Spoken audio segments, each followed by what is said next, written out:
for more is Constance Baroudos, a policy analyst and program director at the Washington policy firm, the Lexington Institute. And in Athens, James Galbraith is a professor at the University of Texas. And Nicholas Larigakis joins us here in the studio. He's President and Chief Operating Officer of the American Hellenic Institute.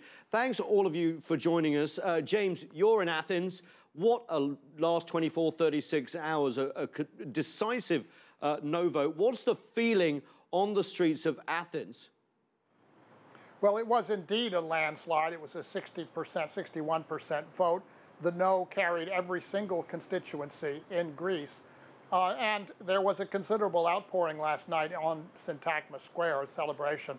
This marked, I think, an act of considerable political courage by the Greek people to face down what had been a week-long campaign of intimidation, of squeezing of their access to cash through the ATMs and the banking system, and enormous pressure on them to vote for the yes vote. And effectively, they said, we cannot be so easily intimidated.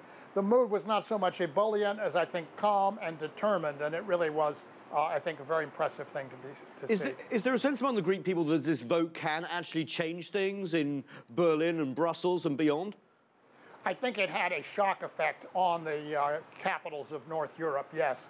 They were expecting a yes vote. They were expecting the campaign, certainly a week ago, they were expecting that the campaign of intimidation would work. It clearly didn't. I think this has to cause them to think twice about the policies that they've been pursuing. And in particular, it needs to cause the European Central Bank to think twice about the policy of strangling the Greek banking system, which is an extremely strange and inappropriate thing for a central bank to be doing. Financial stabilization is the function of a central bank. What we've seen here over the last week is a massive case of attempted financial destabilization. Very strange, very inappropriate, very political, frankly. Nick Larigakis, I want to bring you in here. Do you agree with that sentiment? Because nothing has changed, according to the European and global creditors, when it comes to Greece's debt. Well, I'm not exactly sure how to respond to that other than to say that nothing has really changed, as you say, and it's now up to the European Union and the creditors of Greece to meet Greece halfway and get back to the table. Unfortunately, the vote was not a vote. Was a vote on something that didn't really exist anymore on the table. It was a vote that was of June 25. So in essence, in my opinion, it was more of an emotional vote. It was a reactionary vote to the anti-austerity, to the anti-German policies of the European Union as have been perpetrated against Greece, this harsh austerity measures that has been placed now for the last 5 years and with no end in sight. So I think it was a reactionary vote. Having said that, I'm not sure everyone knew what the next day, and today is the next day, was going to bring, and we still don't know. It was interesting that, of course, today the Prime Minister asked the President of Greece to convene a meeting of all the top parties in Greece, and I believe 6 parties met today, but no decision has come out as to what exactly took place in that particular meeting. Constance, I want to come to you. Can you look in your crystal ball? It's pretty unfair because we don't know what's going to happen. But what's your best sense? We've had an overwhelming landslide.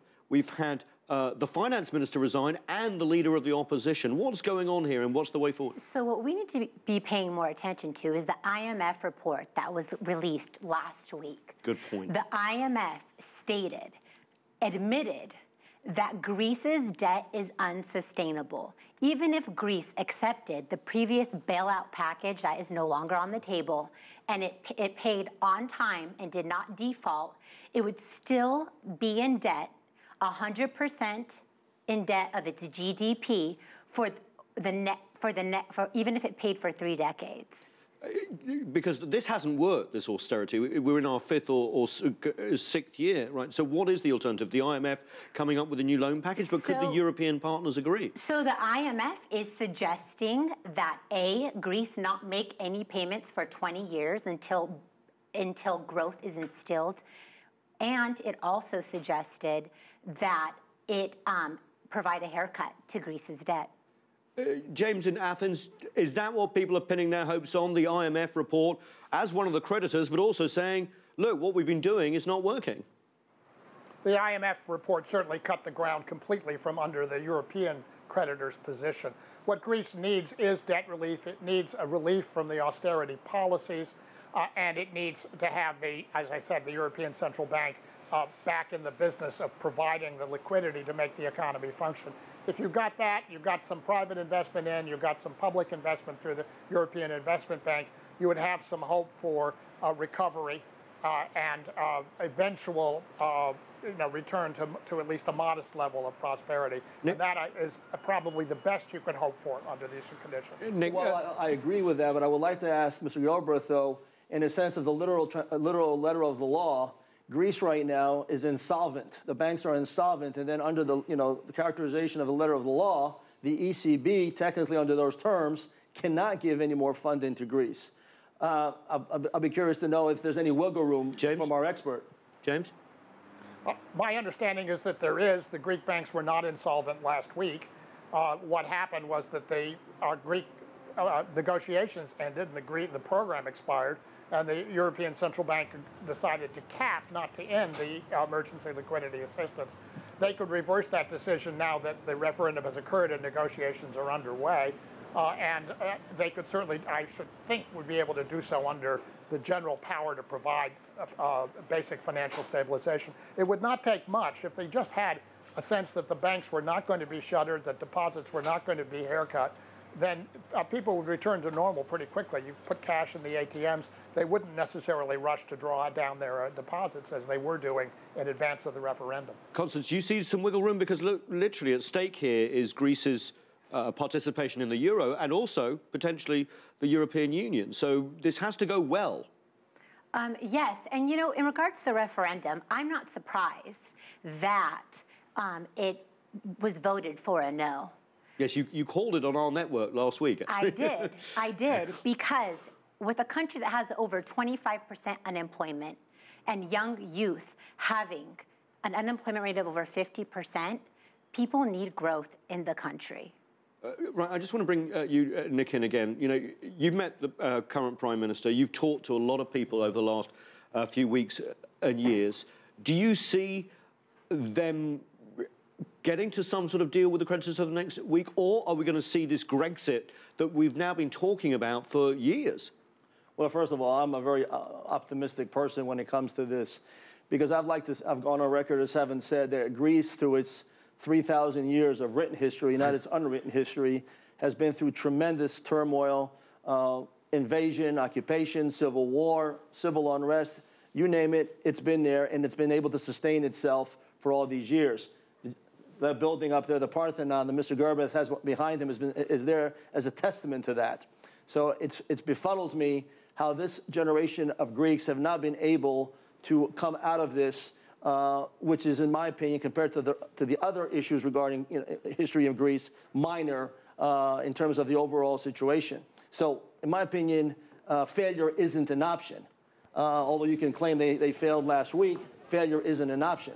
And I spoke with the Greek Prime Minister, and the Greek Prime Minister told me on April 4th in a one-hour meeting that I had with him, and I'm quoting here, "We do not want to come out of the European Union. We do not want to come out of the euro. If we go back to the drachma, it will be an economic disaster, but we are being squeezed and we are being strangled by Europeans." James, I want to go back to you in Athens for a word. The passions here have been very high. The German media have been portraying the Greek people as lazy sometimes, that they haven't got the reforms that they should do.